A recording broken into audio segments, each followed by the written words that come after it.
Hello students, welcome to study Yuva. आज हम इकाई का अंक वाले प्रश्नों को सॉल्व करेंगे। तो चलिए सॉल्व करते हैं। हमारा पहला क्वेश्चन है 122 की घात 173 के गुणनफल में एकक अंक क्या है, अर्थात इकाई का अंक क्या है। जैसा कि इस सवाल में 122 की घात 173 दी हुई है, तो हमें सबसे पहले जो ये घात दी हुई है 173, इसका हमको इसमें 4 का हमें भाग देना होता है। आपको जब भी यहाँ पर इकाई का अंक निकालने को कहा जाए और इतनी बड़ी संख्या हमें दी होती है, तो सबसे पहले इसकी घात में हमें 4 का भाग हमेशा देना होगा। तो इसमें हम 173 में 4 का हम भाग दे देते हैं। तो 4 चौके 16, यहाँ कितना बच गया, यहाँ बच गया 1। इसके पश्चात 3 को नीचे लाते हैं और 4 तिया 12। तो यहाँ पर 13 में से 12 जाएगा तो कितना बच जाएगा, बच जाएगा 1। अब चूंकि यहाँ पर कोई संख्या नहीं है, तो हमारे पास कितना बच गया दोस्तों, हमारे पास बचा 1। अब इस 1 को, ये लास्ट वाला जो 2 है, इसे 2 में 1 की घात मान लेते हैं। जो हमारे पास एक शेषफल बचा है, इसे हम ये लास्ट वाले 2 की हम घात मान लेते हैं। तो चूंकि 2 एकम कितना हो जाता है, 2 एकम कितना हो जाता है, 2 एकम 2 हो जाता है। तो यही इसका आंसर हो जाएगा। तो हमारा ऑप्शन नंबर 1 बिल्कुल करेक्ट हो जाएगा। तो आपको करना क्या है इस सवाल में, जो लास्ट वाला ये जो संख्या होती है, चाहे वह कितनी भी संख्या हो, तो उसमें आपको जो आपका शेषफल आता है उतनी बार आपको उसको लिख लेना है और उसका गुणा कर लेना है। चूंकि यहाँ पर 1 था, हमने 2 को एक ही बार लिखा है, तो 2 एकम यह 2 हो जा रहा है, इसलिए हमारा आंसर 2 हो जाएगा। बढ़ते हैं हमारे नेक्स्ट क्वेश्चन की तरफ। हमारा नेक्स्ट क्वेश्चन है 264 की घात 102 के गुणनफल में एकक का अंक क्या है। तो सबसे पहले 264 की घात 102, तो 102 में हमें कितने का भाग देना है, तो 102 में हमें 4 का ही भाग देना है। तो चलिए भाग दे देते हैं। तो 4 एकम 4, 4 दूनी 8, तो 10 में से 8 गया 2। अब यहाँ 2 को नीचे ला लेते हैं हम, तो 4 पंचे 20, तो यहाँ पर 20 लिख लेते हैं। उसके पश्चात 22 में से 20 को घटाते हैं, तो कितना बच जाएगा, बच जाएगा 2। अब यहाँ पर 102 के बाद कोई संख्या नहीं है, तो इसीलिए हम 2 को शेषफल मान लेते हैं। अब हमारे लास्ट में जो संख्या दी है, कितनी दी है, 4। तो इस 4 को, जो 4 की घात बन जाएगी, वह कितनी बन जाएगी, तो वह बन जाएगी 2, क्योंकि हमारा शेषफल 2 आया है। अब हम इसे 2 बार लिख लेते हैं, 4 एकम 4 और 4 एकम 4, और इसे हम मल्टीप्लाई कर लेते हैं। तो 4 चौके कितना हो जाएगा, 4 चौके हो जाएगा 16। और चूंकि इसमें हमें इकाई का अंक पूछा गया है, तो इकाई का अंक 16 में कितना होता है, इकाई का अंक होता है 6। तो हमारा ऑप्शन नंबर 3 बिल्कुल करेक्ट हो जाएगा। बढ़ते हैं हमारे नेक्स्ट क्वेश्चन की तरफ। हमारा नेक्स्ट क्वेश्चन है 2153 की घात 167 के गुणनफल में एकक का अंक क्या है। जैसा कि इस सवाल में 2153 की घात कितनी दी है, 167।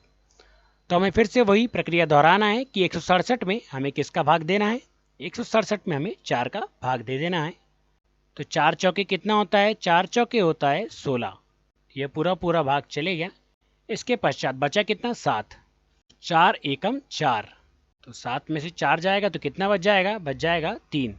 तो यही हमारा शेषफल हो जाएगा। उसके बाद जो हमारी जो संख्या है, उसमें लास्ट का अंक क्या है, उसमें लास्ट का अंक है 3। तो 3 की घात यह कितनी हो जाएगी, 3। इसके बाद हम 3 को 3 बार लिख लेते हैं, चूँकि 3 की घात 3 दी हुई है। तो 3 गुणा 3 गुणा 3।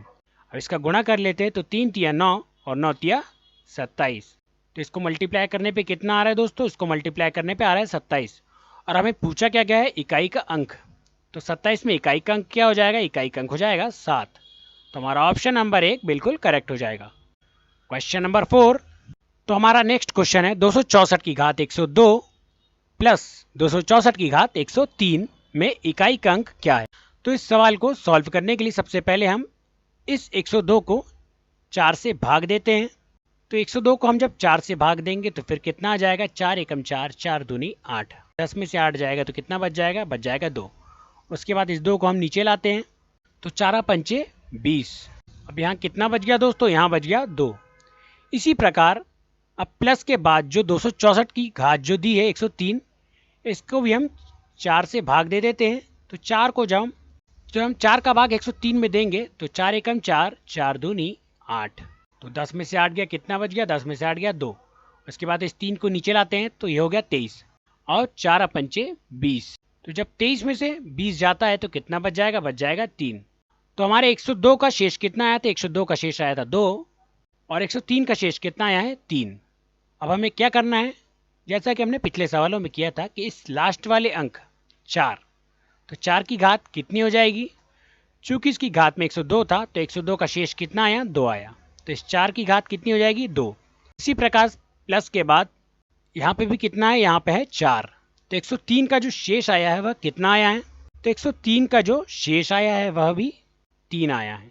तो इस प्रकार आपको क्या करना है कि 4 गुणा 4 प्लस 4 गुणा 4 गुणा 4, इसको आपको मल्टीप्लाई कर लेना है।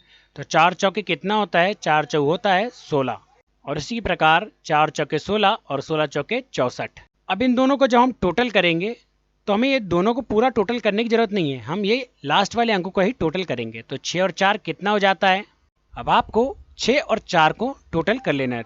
6 और 4 को टोटल कर लेना है आपको, तो ये टोटल कितना आ जाएगा 6 और 4 10। तो हमारे इकाई का अंक इसमें 10 में क्या हो जाएगा 0। तो हमारा ऑप्शन नंबर 1 बिल्कुल करेक्ट हो जाएगा।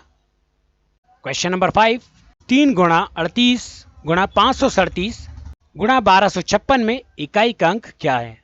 तो देखने में यह सवाल आपको थोड़ा कठिन लग रहा होगा, लेकिन हम इसे बहुत इजीली तरीके से सॉल्व करेंगे। तो सबसे पहले हम इस सवाल को लिख लेते हैं कि 3 गुणा 38 गुणा 537 गुणा 1256।